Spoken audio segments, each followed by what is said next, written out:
வணக்கம் நண்பர்களே, வாழ்க வளமுடன். டாக்டர் பாலகிருஷ்ணன், கோவையிலிருந்து இந்த பதிவு. கீதையில் கிருஷ்ண பரமாத்மா என்ன சொல்லியிருக்காருன்னா, மலைகளிலே உயர்ந்தது இமயமலை, நதிகளிலே புனிதமானது கங்கை, மந்திரங்களிலே உயர்வானது காயத்ரி மந்திரான்னு சொல்கிறது. லட்சக்கணக்கான அதிர்வுகளை ஏற்படுத்துவதாக வெளிநாட்டில் உள்ளவங்க அறிஞர்களே சொல்லியிருக்காங்க, விஞ்ஞானிகள் சொல்லியிருக்காங்க. அவ்வளோ ஒரு பவர்ஃபுல் மந்திரா. அந்த அக்ஷரம் மாறாமல் நம்ம ப்ரொனவுன்ஸ் பண்ணணும். அதில் தான் ரொம்ப முக்கியமான விஷயமே இருக்குது. நார்மலாக சொல்கிறது வேறு, அக்ஷரங்கள் மாறாமல் தெளிவாக கரெக்டாக சொன்னோம் அப்படின்னா அதனுடைய பவரே வேறு மாதிரி இருக்கும். சரிங்களா? இன்றைக்கி மந்த்ராஸ் எந்தெந்த மந்த்ரா என்னென்ன விஷயங்களை நமக்கு சொல்லும் அப்படின்னு நம்ம பார்க்கலாம். சரிங்களா? ஒவ்வொன்றுக்குமே ஒரு சக்தி இருக்குங்க. மின்சாரத்தை யாராவது கண்ணில் பார்க்க முடியுமா? முடியாது. அதே மாதிரி இறை சக்தி, மந்திர சக்தி. விக்னம் அகல கணேச ஸ்துதி, இது ஆதிசங்கரர் இயற்றியது.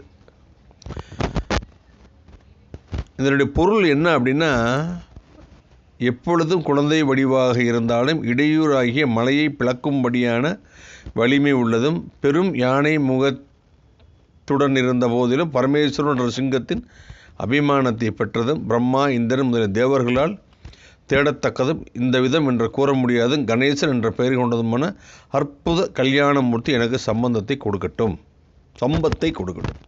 எந்த காரியத்தை ஆரம்பிக்க முன்பும் இந்த சுலோகத்தை சொல்லிவிட்டு தொடங்கினால் தடையில்லாமல் வெற்றி கிடைக்கும். அடுத்ததாக நம்ம என்ன பார்க்குறோம்? சூன்ய பார்வை அகல.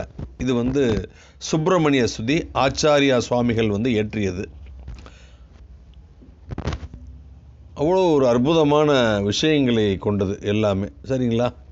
இதை தினமும் காலை மாலை ஜபித்தால் எப்பேற்பட்ட வியாதியும் திருஷ்டி தோஷமும் பேய் பிசாசு உபாதையும் நீங்கும். இதெல்லாம் சொன்னால் நீங்கிருமான்னு கேட்டால் ஆன்டிபயாட்டிக் மாதிரி நம்ம மெடிசனை சாப்பிட்டுக்கணும். உரிய நேரத்தில் நாள், நட்சத்திரம், திதி இதெல்லாம் பார்த்து சாப்பிட்டு இதெல்லாம் நீங்கள் யூஸ் பண்ணிங்கன்னா பவர் ஆஃப் பாசிட்டிவ் திங்கிங் சரிங்களா பண்ணினீங்கன்னா அதுக்கு உண்டான வாய்ப்புகள் இருக்கும். நான் ஒவ்வொரு விஷயங்களையுமே அனுபவபூர்வமாக நான் செக் பண்ணிட்டு தான் உங்களுக்கு நான் சொல்கிறேன். ஜுரம் அகல பாகவத ஸ்லோகம். இதை முடிந்தவரை ஜபித்தால் ஜுரம் தனியும், விரைவாக தனியும். அடுத்ததாக பார்த்தீங்கன்னா யம பயம் நீங்க. சிவஸ்துதி, இதெல்லாம் நோட் பண்ணி வச்சுக்கோங்க. இதை முடிந்தவரை ஜபிப்பதால் மரணப்படுக்கையில் இருப்பவர் குணமடைவர். வயதாகி கடமையை முடித்தவரானால் இம்சையின்றி உயிர் பிரிந்து மோட்சம் கிடைக்கும். சரிங்களா? பாருங்க எப்படின்னு.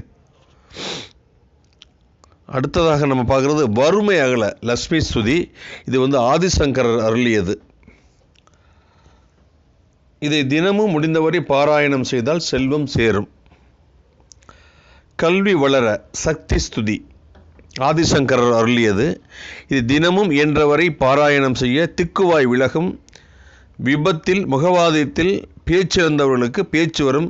சரஸ்வதி கடாட்சம் பரிபூரணமாக கிடைக்கும். சனி தோஷம் நீங்க ராமாயணத்தில் உள்ளது.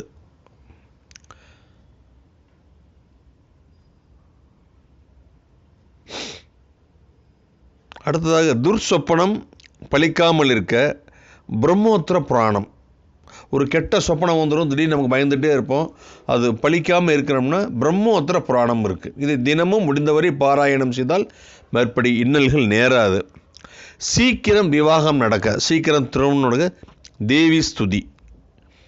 இது தினமும் சொல்வதோடு முக்கியமாக பெண் பார்க்கையில் மனதுக்குள் சொல்லவும். செஞ்சு பாருங்கள். சரிங்களா? காசா பணமா? அடுத்ததாக பாவம் அகல மூக பஞ்ச சதி. நோட் பண்ணிக்கோங்க, மூக பஞ்ச சதி. சரிங்களா? இது பாவங்கள் அகல. சரிங்களா? இன்றைக்கி மந்திரங்களை பற்றி நம்ம நிறைய விஷயங்களை பார்த்துருக்கோம். உங்களுக்கு அஸ்ட்ராலஜி ப்ரெடிக்ஷன் ரெமெடிஸ், அஸ்ட்ராலஜி படிக்கணும்னாலும் சரி, எங்கூட பிஹெச்டி படிக்கிறவரை எங்கூட பயணம் பண்ணலாம். நான் மகரிஷி காலேஜ் ஆஃப் வேதிக் அஸ்ட்ராலஜியோட ஒரு கோயம்புத்தூரோட ஒருங்கிணைப்பாளர். என்னுடைய காண்டாக்ட் நம்பர் 9952615649. என்னுடைய ஆஃபீஸ் கோயம்புத்தூரில் சிங்காரம் பஸ் ஸ்டாண்டுக்கு முன்னால் இருக்குது. மீண்டும் ஒரு நல்ல பதிவில் நான் உங்களை சந்திக்கிறேன். நன்றி, வணக்கம்.